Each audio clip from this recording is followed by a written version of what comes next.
Good morning mga kabukid. Ayan no, meron na naman tayong bagong question na sasagutin. Ayan, ito po no. Yan, sasagutin po natin yan, okay?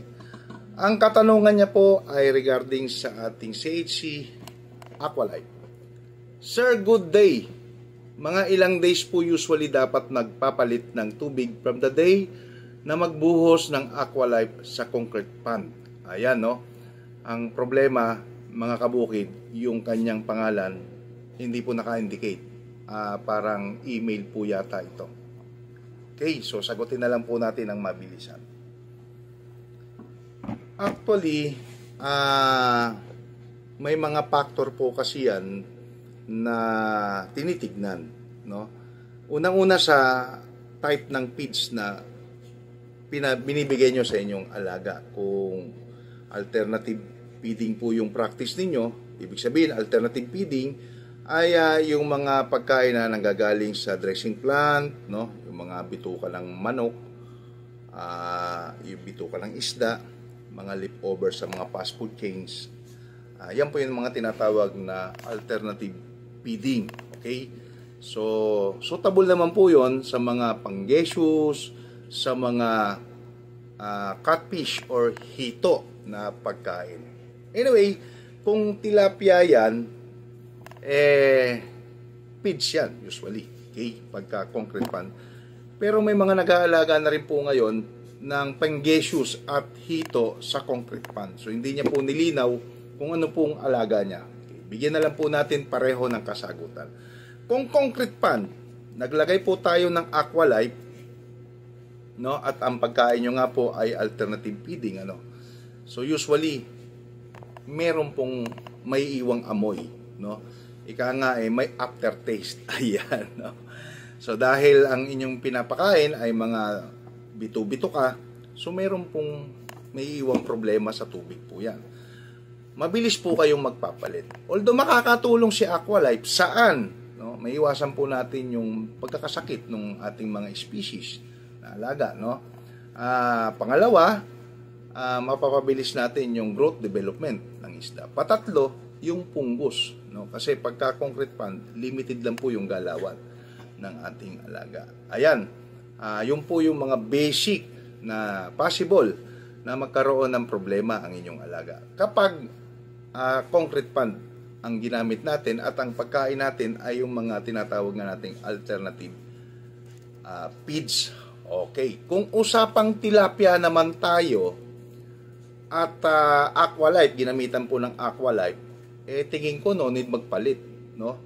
Kailangan nyo pa magdagdag. Ayan, bakit? Kasi meron tayong tinatawag na water evaporation. So kahit concrete pond dyan at merong shade dyan, may bubong yan, so nag-i-evaporate pa rin po yung tubig niya. So pag nag-evaporate yung tubig, babawas po yung level ng tubig ng concrete pond nyo. So magdadagdag kayo, automatic, no? Obligado, magdadagdag po kayo ng tubig. So pag nagdagdag po kayo ng tubig, obligado rin magdadagdag din kayo ng Aqualife. Kasi parang kape lang po yan, no?